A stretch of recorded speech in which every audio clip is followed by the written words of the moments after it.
دوو مێرد منداڵ کە تەمەنیان لە خوار 18 ساڵە بە ناحەق بۆ ماوەی 4 ساڵ سزا دراون چکە بە پێی ئەوەی کە ئەمان گوایە بەشداری خۆپشاندانەکانیان کردو لە ساڵی 2020 هەندێک کابینەوە ئەو شتانە سوتاوە بۆ هۆکارە سزا دراون کە بەڕێی ئێمە سزایەکی ناعادیلانەیە ناحەقانەیە چونکە ئێمە دەبینین بەدەیان و سەدان و بگرە هەزاران تاوانباری گەندەڵی تاوانباری دزی تاوانباری خیانەت ئەنفالچی بکوژی خۆپشاندەران هەمویان بە ئازادانە ئەسوڕێنەوە و نەکرد بە ئازادانە ئەسوڕێنەوە بگرە پلەپۆستیشان پێدراوە ئەمانە هیچیان دەستگیر ناکرێن بەڵام دێن دوو مێرد منداڵ کە تەمەنیان 14-15 ساڵە هەڵسوکەوتێکی هەرزەکارانەیە مناڵن تێناگەن هێشتانە ئاستی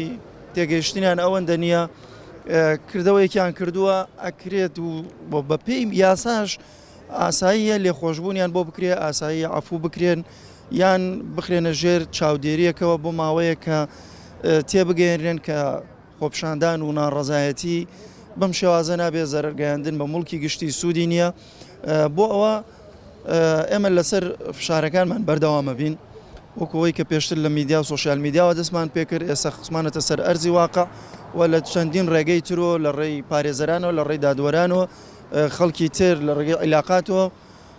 فشار و گفتوگۆ کراوە بۆ ئەوەی ئەم دوو گەنجە ئازاد بکرێن بەڵێ بێگومان خۆپشاندانەکان بە تایبەت ئەوانەی ساڵی 2020 لەو کاتەدا بەداخەوە ململانەیەکی ناشەریفانە لە نێو باڵەکانی دەسەڵاتە هەبوو بۆ تەسفیح حساباتی خۆیان هەست و سۆز و ناڕەزایەتی خەڵکیان بەکارهێنا بۆ دروستکردنی پشێوی بۆ ملشکاندنی یەکتری لە ئەنجامی ئەوەش چەندین هاوڵاتی چەندین گەنج بەداخەوە شەهید بوون تا ئێستا ئەوانەی کە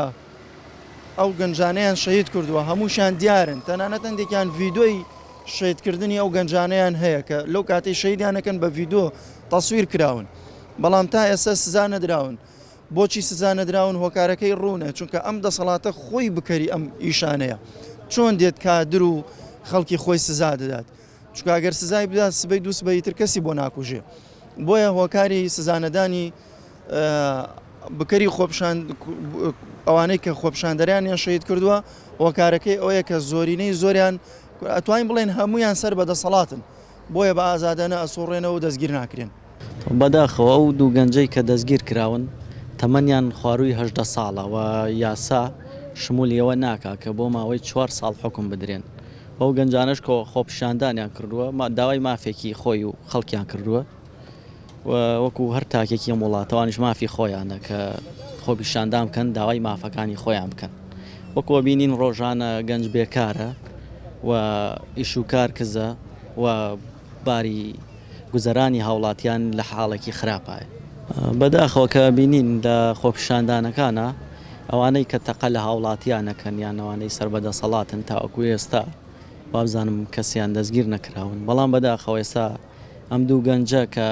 تەمەنیان لە خواروی 18 ساڵیشەوە هیچ یاسایەک هینی ئەوە ناکا کە بڵێ حکم درێن ئەمان حکم دراون ئەوە شەگەڕێتەوە بەوەی یاسا سەروەر نییە لەم وڵاتەیە بینی فەقیر و وەدەسەڵاتدارەکان یاسا سەروەر نییە لە بینیانە ئێمە جارێ بێ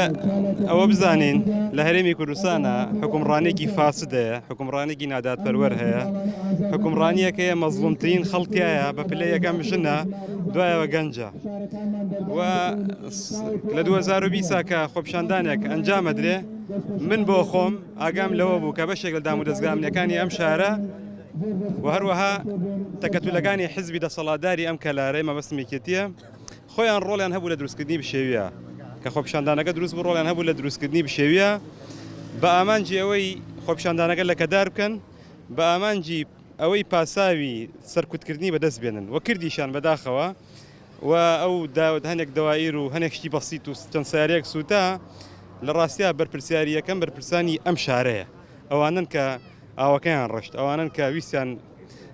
بشێوەکە دروست بکەن و ئەو گەنجانە کە گیراون لە دوای 2 ساڵ کە دیارە پێشتر بە کەفالەت ئازاد کراون و هەفتەی ڕابردوو سزا دراون بێگوناحن و کە حکمی 4 ساڵ دراون لە دادگای کەلارە حکمێکی زۆر دڵڕقانەیە حکمێکە بەداخەوە لە دەرەوەی بازنەی ویژدانەوەیە یعنی ئەگەر تاوانبار بن هەر کەسێک بن ئاساییە لە زیندان نابن بەڵام ئەوان یەکەم تەمەنیان لە کاتی ڕووداوەکە لە خوار تەمەنی سنی یاساییەوە بوو ینی لە خوار 18 ساڵەوە بوو ئێستش یانێکیکەن هەر هێشتا لە خوار سنی یاساییەوەی با بڵێن تەمەنی یاساییەوەیە و بیریشمان نەچێت ینی ئێمە لە وڵاتێکە ئاژین پڕە لە تاوانباری زەبەلاح پڕە لە حوت پڕە لە فیلی گەورە گەورە کە نەوتە دزن کە سەرۆت و زمانی ئەم وڵاتە داگیرەکەن کە ئینسان تیرۆرەکەن کە دەستی دوژمن هەگرنە هێنە سەر خاکەکە یعنی ئەوانە بە ئازادی ئەسوڕێنەوە ئەوانە بڕیارەدەن و ئەوانە حکومەدەن یعنی ئەوە چ تاوانێکە دوو گەنج کە سوکاری ئەنفالیشن یعنی وەکو ئامۆزایەکی کیاموتی باشە تاوانەکانی ئەوان ناکرا ینی بخرێنە بەر خاتری شەهیدەکانیان ئەگەرەکو هەر تاوانیشان ئەنجامدا بێ بۆیە ئەوەی ئەمڕۆ لەم گردبوونەوەی کە کراوە بۆ پشتیوانیە بۆ هاوخەمیە و ئێمە پێمان وایە پێویستە هەموو هاوڵاتێکی بە ویژدان و بە ئەخلاق ئەوەی کە حەز بە بەرپرسیارەتیەکە ڕووی ئاینیەوە ئەبێ ئەم کوڕانە ئەم گەنجانە بە کوڕ و براو کە سوکاری خۆیان بزانن و بیرمان نەچێت ینی تاوانێکی گەورەیە ئەمانە 4 ساڵ لە زیندان نابن تاوانی گەورە و مەترسیدارەوەیە 4 ساڵ دایک و کە سوکاری ئەمانە دڵ هەڵقرچاو بن دابڕاو بن لە مناڵەکانیان تاوانی هەرە گەورەتر ئەوەیە کە تۆ ئەمانە فڕێ بدرێنە زیندانێکەوە کە تەنها خوازانێت تووشی چی جۆرێک لە کاری بەد و خراپە بن ئێمە زانین لە زیندانەکانی کوردستانە بە ئەترافی وەزیری کاروباری کۆمەڵایەتی تلیاک فرۆشراوە ینی مادەی هۆشبەر فرۆشراوە یعنی ئەمانە گوناحیان چییە بخرێنە کونجی زیندانێکی لەم جۆرەوە بۆیە داواکارم ینی لە بەڕێزان دادوەرانی دادگای تەمیز بە چاوی میهرەبانیەوە لەم دوو گەنجە بڕوانن و هەوڵ بدەن بڕیارەکانی بەڕێز دادگای کەلار هەڵوەشێنەوە و پێشم وایە بەڕاستی ئەرکی دادوەرەکانی کەلار خۆیانە لە هەمان کاتدا ببنە پارێزەریان هەڵەیەک بەسەریان تێپەڕیوە قابل ئەوەیە ئینسان هەڵە بکە بە دادوەریشەوە ئەکرێ ئێستا بە ئازادکردنیان پاداش بکرێنەوە بە ئازادکردیان قەرەبوو بکرێنەوە ینی چەندین ڕێگە هەیە بۆ ئەوەی ئەو گەنجانە ئەگەرەک و خوانە خواستە 1% هەڵەیەکیان هەبێ بخێنەوە سەر ڕێگەی ڕاست بکوژانی خۆپیشاندەران ئەوانن کە بەشێکیان خاوەنی بڕیارن ئەوانن کە دەستیان بە کورسی دەسەڵاتەوە گرتو ئەوانن کە تێوە گلاون لە گەندەڵی ئەو پاسەوانەکانی ئەوانن و بێگومان بوونی ئەوان بۆ ئەوەیە ئەم خەڵکە لە ژێر ستەما بێ بوونی ئەوان بۆ ئەوەیە ئەوان بتوانن تاوانی خۆیان بکەن و هەر کەسێکی ڕوبەڕوویان بوویەوە ئاوا بە ناوی یاساوە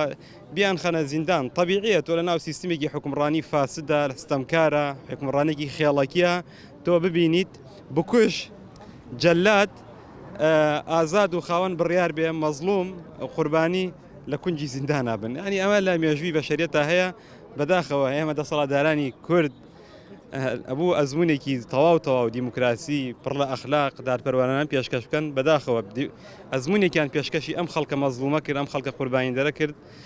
کە زۆر تاڵتر و بنابووتر و پیستر و چڵکنتر لە ئەزمموی ڕژەمی بەعس.